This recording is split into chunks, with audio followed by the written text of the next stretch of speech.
Hoy nos adentramos en una de las historias más sobrecogedoras del siglo XX. Una historia sobre un sistema diseñado hasta el último detalle para dividir, y sobre la lucha que consiguió transformar a toda una nación. Imaginemos por un momento un Estado cuyo primer trabajo es ponerte una etiqueta nada más nacer. Decidir oficialmente a qué grupo racial perteneces. Esa era la primera piedra. Y claro, esa etiqueta no era solo un nombre en un papel. Determinaba tu lugar en el mundo. Te asignaba un barrio, una ciudad, y a millones de personas las expulsaba de sus propias casas. Y por si fuera poco, ese sistema vigilaba cada movimiento.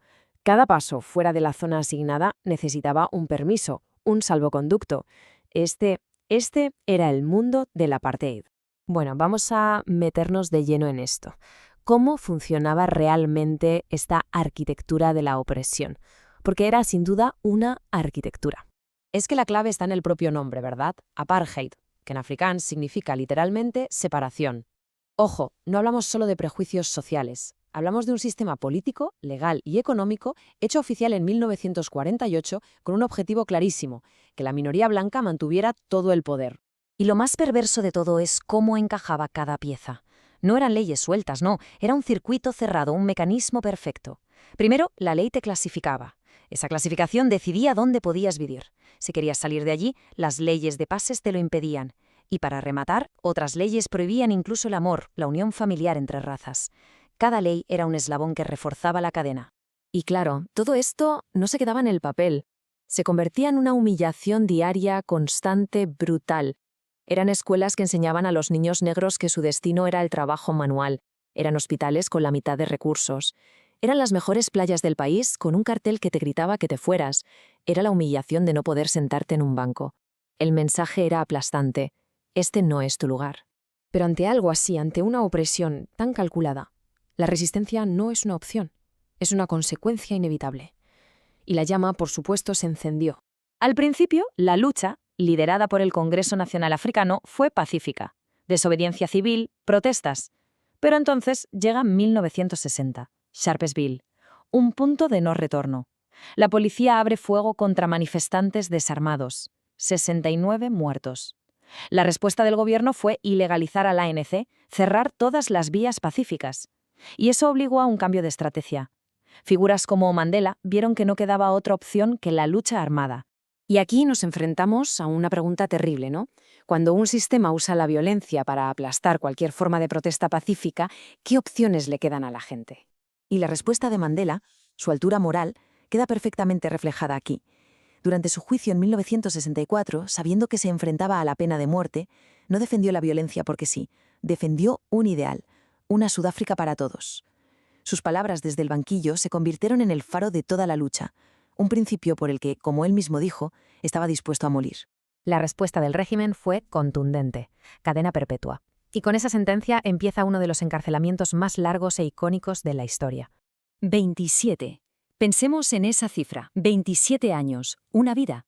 El régimen creía que con encerrar al hombre matarían la idea, que el movimiento se desmoronaría. No podían estar más equivocados. Porque lo que pasó en la prisión de Robben Island fue justo lo contrario de lo que pretendían. El régimen quería quebrantar a los líderes, y ellos se transformaron. Quería aislarlos, y ellos crearon una universidad, educándose los unos a los otros. Quería aplastar el movimiento, y desde allí, desde esas celdas, planificaron el futuro de una nación libre. Pasaron las décadas, la lucha dentro de Sudáfrica y la presión del mundo entero hicieron que el sistema empezara a resquebrajarse. Simplemente ya no se sostenía. El amanecer se acercaba. Y entonces llega el día, 11 de febrero de 1990. Nelson Mandela es un hombre libre. Y el mundo entero mira, conteniendo el aliento. El país está al borde del abismo, de una guerra civil. Y la gran pregunta es, ¿qué dirá ahora? ¿Pedirá venganza? Pero lo que hizo a continuación cambió la historia para siempre. En lugar de un puño cerrado, ofreció una mano abierta. En lugar de odio, de revancha, habló de reconciliación y de sentarse a negociar. Fue una de las decisiones más valientes y estratégicas del siglo. Y esa decisión nos lleva a una de las imágenes más potentes y alegres de nuestra historia reciente. 27 de abril de 1994. Millones de personas que jamás habían podido votar, haciendo colas kilométricas, pacientemente, con una sonrisa, para decidir por fin su futuro. Esto de aquí es mucho más que un gráfico. Es la imagen de una nación que por un día dejó de estar clasificada por razas para convertirse en una sola cosa, un electorado. Ciudadanos y ciudadanas, todos iguales, construyendo juntos un nuevo país. Con Mandela como presidente llegó la victoria.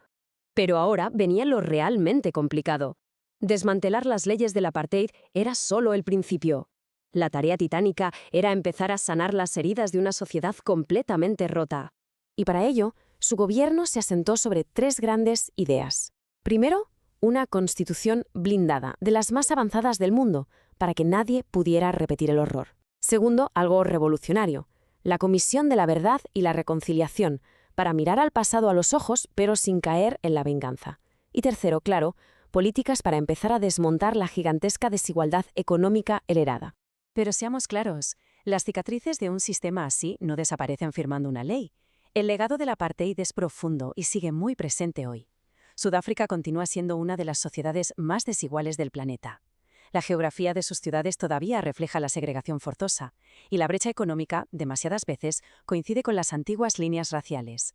Y es que toda esta historia nos deja una reflexión final, una lección que va mucho más allá de Sudáfrica y de su tiempo. Nos habla de la verdadera naturaleza de la libertad.